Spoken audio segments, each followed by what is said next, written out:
Dad perfect events. I stared at that group chat message for a good 5 minutes before it really sank in. Hey everyone, quick update on Father's Day. We've decided to keep it immediate family only this year. Just me, Jessica, and the kids. Hope you all understand.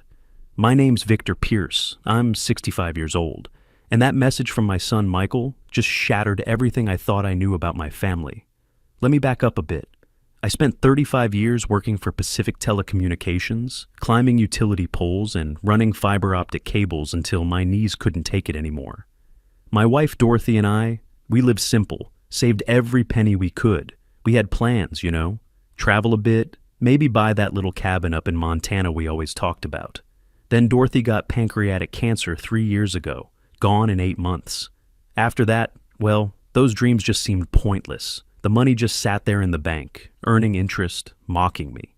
So when Michael called crying about needing help, I figured, why not? Family's all. I had left. That first call came 5 years ago. Michael was 33 then, fresh off another failed business venture. This time, it was some craft beer brewing operation that went belly up after 6 months. Before that, it was a food truck that caught fire, literally. Before that, a consulting business that consisted mainly of him having coffee with other guys who also called themselves entrepreneurs. Dad, he said, voice all broken up. Jessica and I found this perfect house in Riverside. Great schools for Sharon and Tommy, but we're $180,000 short on the down payment. If we don't move fast, we'll lose it. Jessica was his wife, 30 at the time. Used to work in marketing until she decided she was going to be a lifestyle influencer. That meant posting pictures of her yoga poses and green smoothies on Instagram. Not exactly what I'd call steady income, but Michael seemed to think it was the future. The thought of my grandkids, Sharon who was 4 then, and little Tommy who was barely 2, stuck in that cramped apartment they were renting, sharing a bedroom, I couldn't stand it.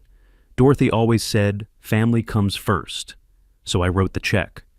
$180,000, just like that. But it didn't stop there. Oh no, that was just the beginning. 2 months later, Michael calls again.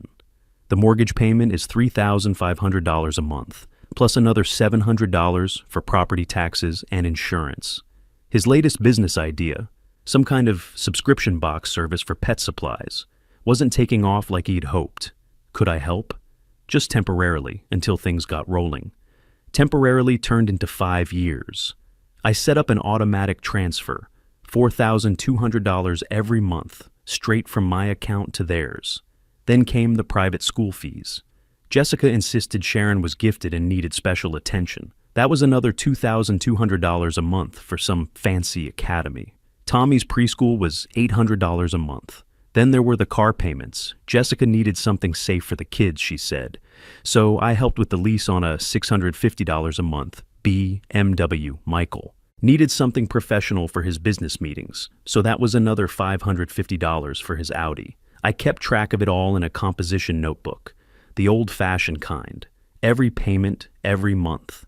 After that initial $180,000, I'd given them $318,000 over 5 years in monthly payments. Add in the various emergencies, the medical bills, the vacation Jessica said they needed for her mental health, and we were talking about close to $480,000 total, $500,000, more than Dorothy and I had ever spent on ourselves in our entire marriage. But they were family. They were all I had left. And every month, Jessica would text me pictures of the kids, Sharon learning to read, Tommy taking his first steps. Michael would call and tell me how grateful he was, how this next business idea was definitely going to be the one, how he'd pay me back soon. The breaking point came 3 weeks ago. It was Thursday before Father's Day weekend, and I'd been looking forward to it. Michael had invited me over for a barbecue, said Sharon and Tommy were making me cards, that it would be a real family celebration. Then that message came through in the family group chat Jessica had set up 6 months earlier. The chat included Michael's brother Leonard, Jessica's cousin Judith, and me. Supposedly it was for sharing family photos and coordinating visits. Really, it was just another way for Jessica to show off their lifestyle. Immediate family only. Those words hit me like a freight train. I wasn't immediate family. I was the father who raised Michael, who taught him to ride a bike, who walked him to school when he was scared. I was the grandfather who'd held Sharon and Tommy when they were babies, who'd paid for their schools and their activities and their mother's yoga retreats. But I wasn't immediate family. I didn't respond to the message. Instead, I did what 35 years of technical work had taught me to do. I investigated. See, something had been bothering me for months. The numbers didn't add up. If I was paying their mortgage, their car payments, their kids' schools, what were Michael and Jessica doing with their own money? Michael's various business ventures must have brought in something, even if they always seemed to fail. Jessica's influencer thing couldn't be completely worthless. She had 15,000 followers and was always posting about brand partnerships. I started with Jessica's Instagram. She posted every single day, so there was plenty to look at. I scrolled back through the past year, really paying attention this time, instead of just looking at pictures of my grandkids. There was Jessica in Cancun last February doing sunrise yoga on some fancy resort beach. That place had to cost $400 a night minimum. There was Michael at a golf tournament in Arizona in March, posing with buddies at what looked like a pretty expensive club. There was the whole family at Disneyland in April. 4 days, deluxe hotel, the works. Had to be at least $6,000 for that trip. Then, I found the shopping posts, designer handbags, expensive workout clothes, fancy dinners at restaurants I'd never even heard of. Jessica would caption them with things like, treating myself because I deserve it, or investing in my brand. That's when it hit me. They weren't struggling. They were living like lottery winners while I paid for their actual responsibilities. But I needed proof, real proof. I remembered that Michael had added my name to one of their credit cards a few years back, just for emergencies. I'd never used it, but it showed up on my banking app for payment notifications. I'd been getting alerts that the payment was made automatically, but I'd never actually looked at what they were spending. I pulled up the statements. The card had a $25,000 limit. It was maxed out. The minimum payment was $750 a month. And according to my bank records, I'd been paying it automatically for 2 years. I didn't even remember setting that up. I downloaded every transaction. Page after. Page of charges. Restaurants, $200 here, $300 there. Clothing stores, $500 at Nordstrom, $400 at some boutique I'd never heard of. Bars and breweries, $150, $200, $180. Spa services, $350 for couples massages. An Apple Store purchase for $2,400. Probably new phones and tablets. This was their fun money, their play money. While I paid for their house, their cars, their kids' education, they were living like celebrities. But even that wasn't the worst part. The worst part I found by accident. While I was trying to figure out what Michael actually did for work these days, he'd been vague about his latest consulting gig. I decided to look up property records. Maybe he owned some kind of office space I didn't know about. What I found instead was a second property, a rental condo in Riverside, purchased 18 months ago. Purchase price, $475,000. Buyers, Michael Pierce and Jessica Pierce. My son owned rental property and had never mentioned it. I called the property management company, listed online, pretending I was interested in renting something similar in the area. The woman was helpful. Oh, that property? The tenants pay $2,400 a month. It's a nice unit, great area. $2,400 a month for 18 months. That's over $43,000 in rental income I knew nothing about. And the down payment on a $475,000 house would have been at least $95,000. Where did they get $95,000? Then it all clicked. My monthly payments to them weren't all going to their mortgage. Their actual mortgage payment was probably around $2,800. They'd been skimming $1,400 every month for 5 years. That's $84,000 right there, plus whatever they'd saved from me, covering their credit card and car payments. They'd used my money to buy an investment property so they could become landlords. I sat in my kitchen at 11 p.m. on that Thursday night, surrounded by bank statements and property records, feeling every one of my 65 years. Dorothy's voice echoed in my head, something she used to tell Michael when he was a teenager. You don't get to take people's kindness for granted forever. I opened my banking app. One by one, I canceled every automatic payment. The mortgage payment, the credit card payment, the monthly allowance I'd been sending to what Jessica called their household account. Then I drafted emails to Sharon's school and Tommy's preschool, informing them I would no longer be covering fees, and they should contact the parents directly. Finally, I opened that family group chat. My hands weren't shaking, but my mind was crystal clear. Thank you for the Father's Day update, Michael. Since I'm not immediate family, I've decided to focus my resources on my own immediate needs. Effective immediately, I've canceled all financial support. This includes mortgage assistance, car payments, credit card payments, and children's activity fees. I wish you and your immediate family all the best. I hit send and turned off my phone. I slept better that night than I had in years. When I turned my phone back on Friday morning, there were 47 missed calls, most from Michael, some from Jessica, a few from Leonard, which surprised me. The voicemails started confused and quickly escalated to panic. Dad, what's going on? Call me back. This isn't funny, Dad. Turn the payments back on. The mortgage payment bounced. The bank is calling. You need to fix this right now. You're being ridiculous over one Father's Day, after everything we've done for you. That last one almost made me laugh. Everything they'd done for me? Like what exactly? I didn't call them back. Instead, I called my neighbor Howard. Howard's 69, retired from the plant where they made automotive parts. He's probably my closest friend since Dorothy died. Heard some yelling over at your place yesterday, he said when he came over for coffee. Everything okay? I told him everything, the whole story, 5 years of it, right there at my kitchen table. Howard listened, shook his head a few times, and finally said, About damn time. You think I did the right thing? I think you did the only thing, Howard said. My nephew tried pulling something similar about 10 years back. Wanted me to co-sign a loan for a house he couldn't afford. I said no. He didn't talk to me for 8 months. Now he thanks me for it. Says it was the wake-up call he needed. 8 months is a long time. 8 months is better than never learning the lesson.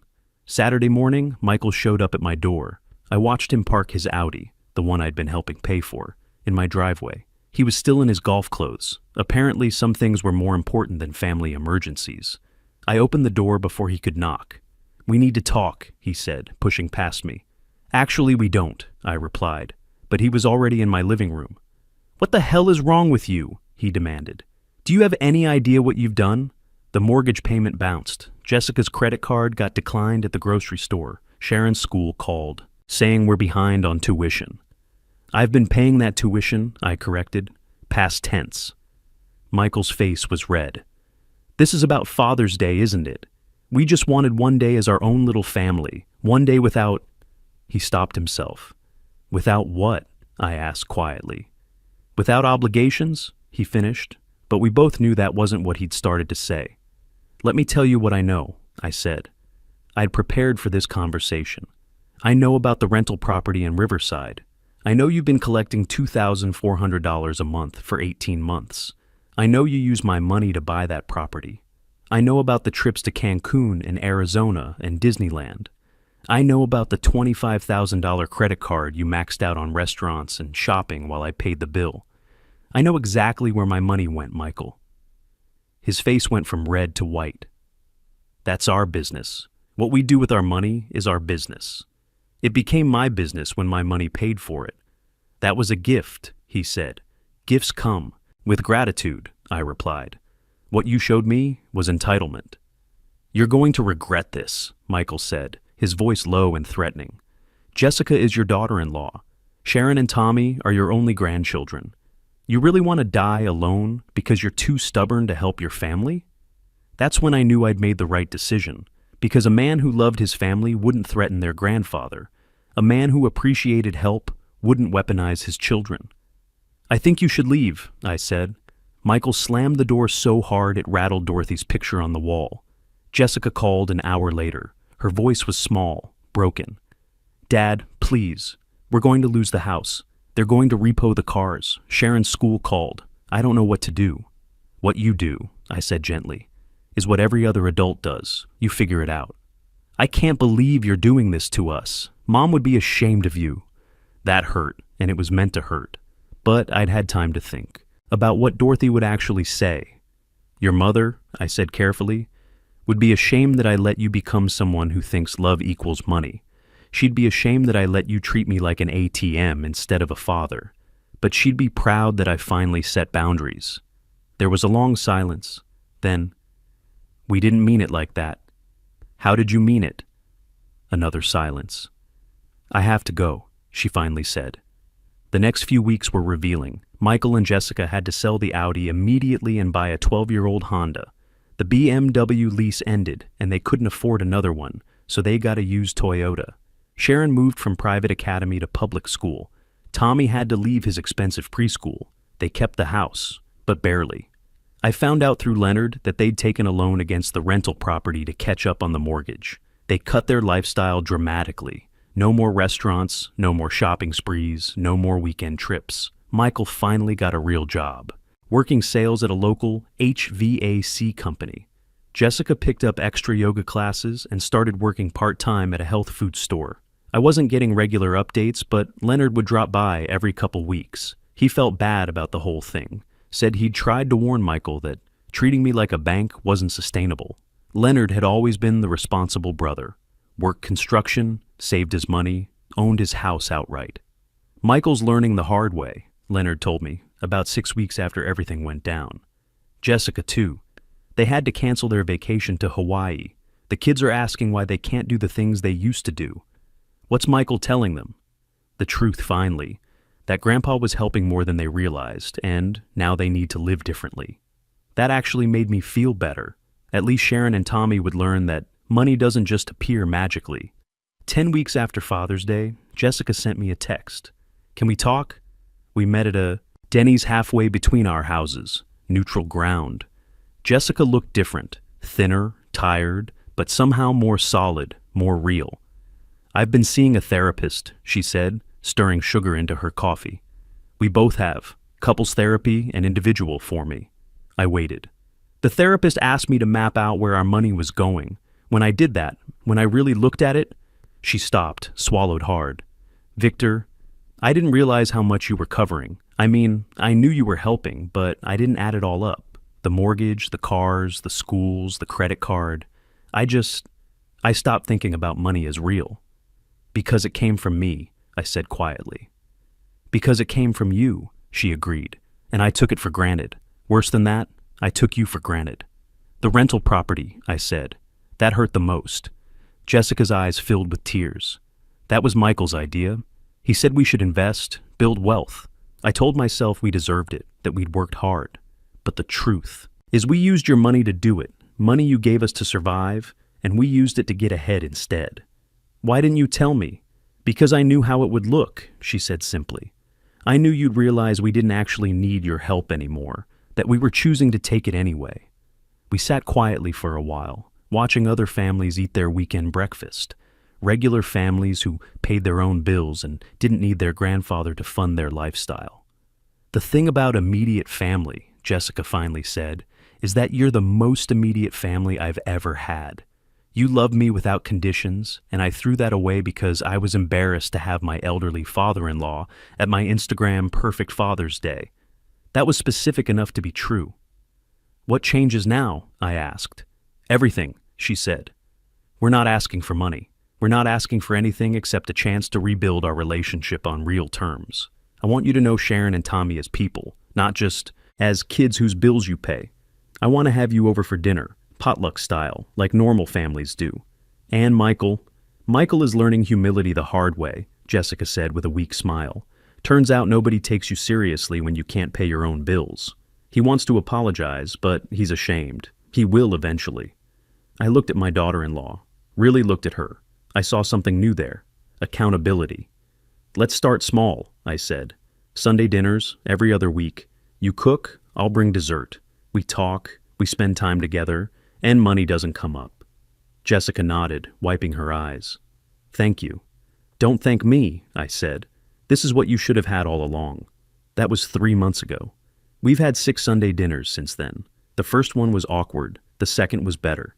By the third, Sharon was showing me her schoolwork, and Tommy was teaching me about some video game he liked. The house felt different now, less like a showplace and more like a home. Sharon seemed happier in public school, said she liked having more friends. Tommy didn't seem to miss his fancy preschool at all. Jessica had stopped posting those lifestyle photos on Instagram. When I asked her about it, she said she was taking a break from performing her life. She seemed more relaxed, more genuine, like she'd been holding her breath for years and finally let it out. Last Sunday, Michael finally apologized. It was brief, uncomfortable, probably the hardest thing he'd ever said. "I took advantage of your kindness, and I'm sorry." I shook his hand. "We're not buddies, probably never will be, but there's something like respect forming." He looks different now too, less polished, more genuine. Working that sales job has been good for him. He comes home tired like a real person, not like someone who's been playing entrepreneur all day.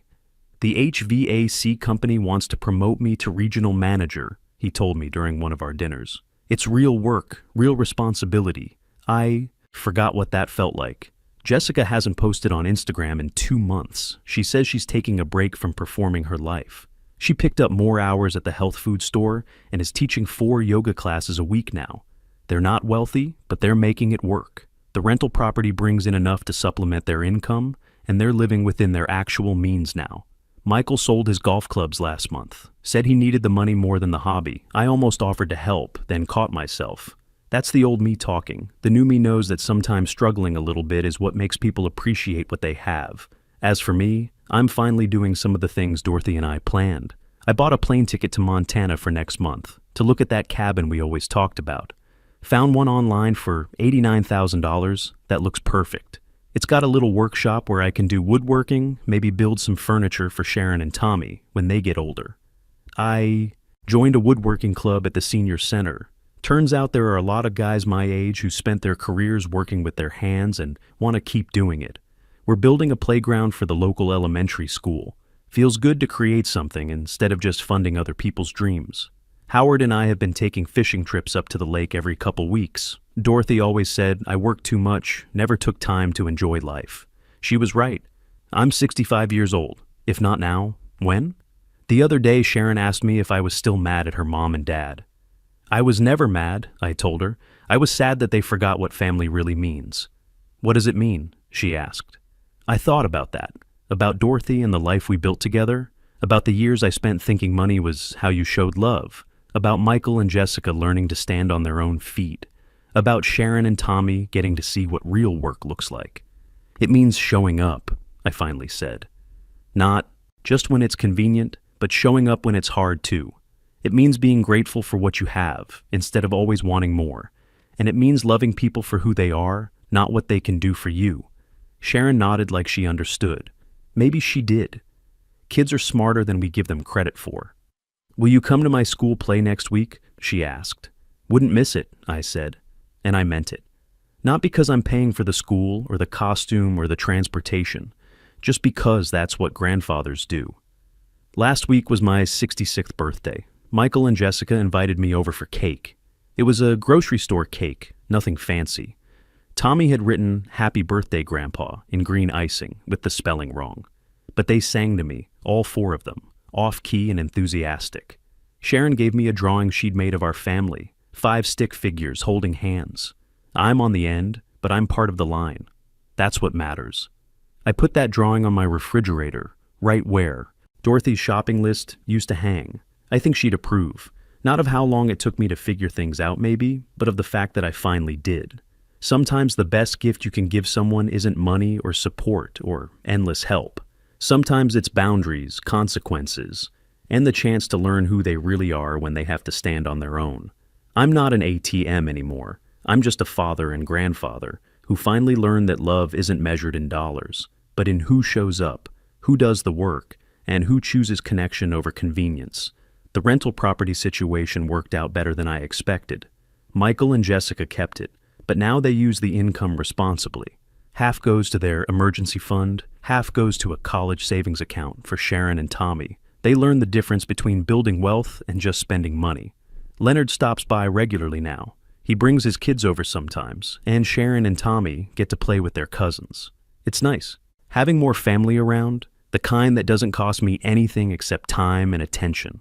Next weekend, Tommy's got a little league game. He's playing on the community team now, instead of the expensive travel league, but he loves it just the same. Sharon's in the school play next month. She's playing a tree, and she's more excited about it than she ever was about the fancy private school productions. I'll be there for both, not because I'm paying for anything, but because that's what grandfathers do. Dorothy would be proud of that. She always said, the best things in life don't cost money. They cost time and effort and showing up when it matters. Michael called me yesterday to ask if I wanted to go fishing with him and Tommy this Saturday, just the three of us, grandfather and father and son. I said yes. We'll pack sandwiches and take the old rowboat Howard lets me borrow. Tommy will probably get bored after an hour and want to go home. But that's okay. It's the showing up that counts. I look back on those 5 years of writing checks and wonder what I was really buying. I thought I was buying love, security, family togetherness. What I was actually buying was distance, entitlement, and the right to be excluded when it mattered most.